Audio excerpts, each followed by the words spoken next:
Hello बच्चों, let's see this question. Henry's law constant for CO2 in water is 1.67 into 10 to the power 8 Pascal at 298 Kelvin.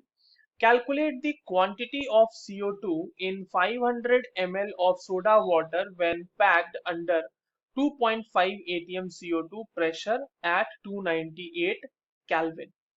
अब देखिए, ये जो सवाल है बच्चों, ये सवाल हमसे पूछा गया है basically based on Henry's law. तो अगर हम इस क्वेश्चन के की कॉन्सेप्ट की बात करेंगे तो वो की कॉन्सेप्ट क्या हो जाएगा हमारा, हेनरीज लॉ। ठीक है, हेनरीज लॉ। देखिए, हेनरीज लॉ के अकॉर्डिंग अगर हम देखें तो अगर किसी भी लिक्विड में किसी गैस को डिसॉल्व कराया जा रहा है तो जो प्रेशर होगा दैट विल बी, या फिर आप इसको इस तरह से बोल लीजिए कि जो प्रेशर होता है उस पर डायरेक्टली डिपेंड करती है सॉलिबिलिटी। तो वहां से जो मैथमेटिकल इक्वेशन है for Henry's law that is P into के एच इंटू एक्स, यहाँ पे सॉलिबिलिटी को हमने मोल फ्रैक्शन से डिनोट किया and P is the pressure of the gas at which the it is dissolve.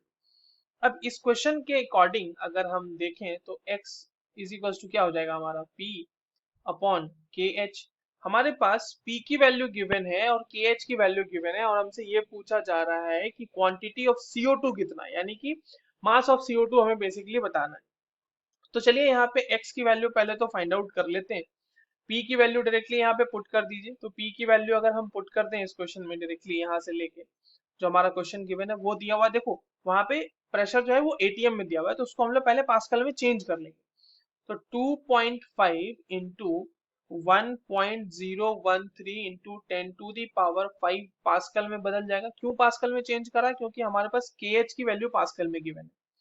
ये हो जाएगा 1.67 into 10 to the power 8 pascal. ठीक है, अब इसमें आपको बहुत ही सिंपल सा मैथ्स है, ऊपर नीचे हमें कैंसिल आउट करना है बस।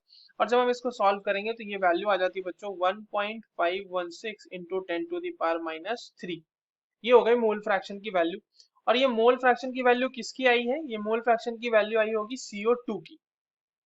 अब आप एक चीज देखें कि mole fraction of CO2 will be equals to what, number of moles of CO2 divided by n total.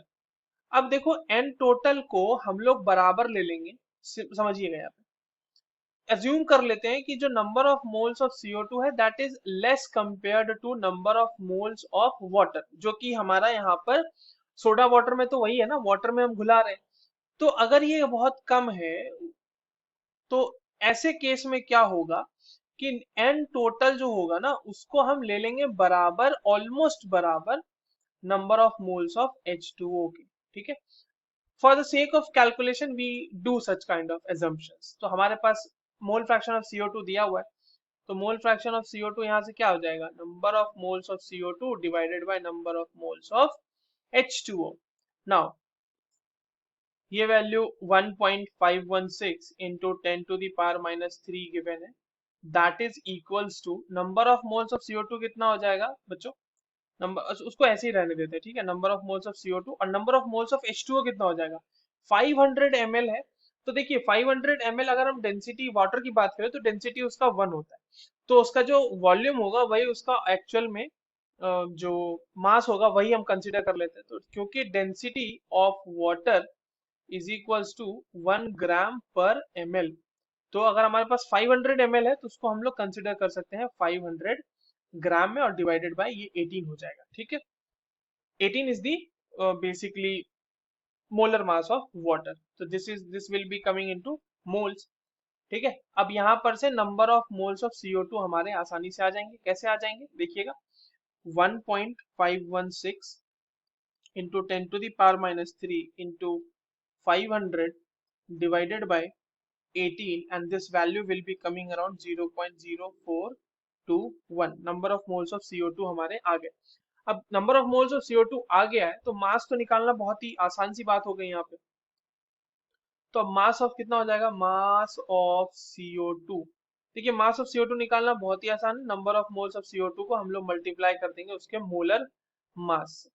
तो क्या हो जाएगा नंबर ऑफ मोल्स, 0.0421 इंटू 44। ये तो ग्राम पर मोल में आएगा और ये मोल है तो ऑब्वियसली कट के वापस हमारा क्या आ जाएगा, ग्राम में वैल्यू आ जाएगी। So 1.852 gram of CO2 will be dissolved. And this is your correct answer for this question. I hope you understood this well. All the very best.